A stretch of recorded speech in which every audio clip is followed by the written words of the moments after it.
over. God is saying he has not concluded in you. It is left for you to decide and to say, Father, I am a prodigal son. Just like the prodigal son realized himself after he has spent all he had in a foreign country, and he was in lack and want, and he went to ministry. And the Bible said he decided to meet with this man, plead with the man to help him to sustain. And the man sent him forth into feeding swines. But the part of this prodigal son was to eat from the leftovers of what the pigs has fed on. And that is what some of us are living with today.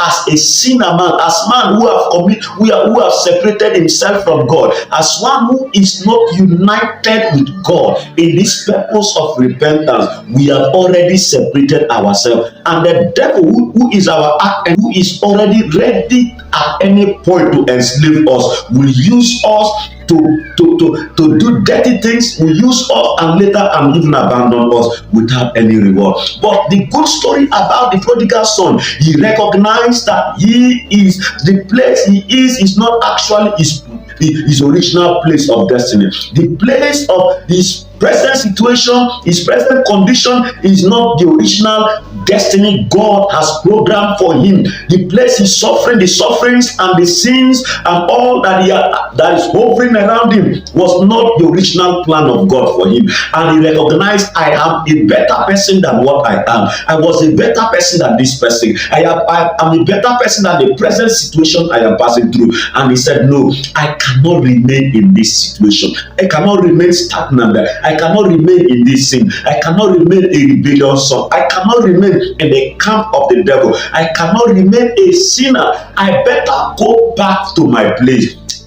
I better go back to my father, because in my father's house there are servants who feed better, they are clothed better, they look more honorable, they look better than even myself being a son today. Then why won't I return back to my father? He said, I will go. If my father reject me, let it be. I will go. Even if you reject me, I will still plead with him. Father, don't take me as one of your sons, but hire me as a servant. After all, I have been working for the devil. After all, I've been working for the stranger. After all, I've been working in this. But now I have decided to labor and work for my father. I decide to come back to my own city. I decide to come back to my own house. So if my father will accept me, if I can only be a servant, I will be okay. And he decided, he proposed it in his heart.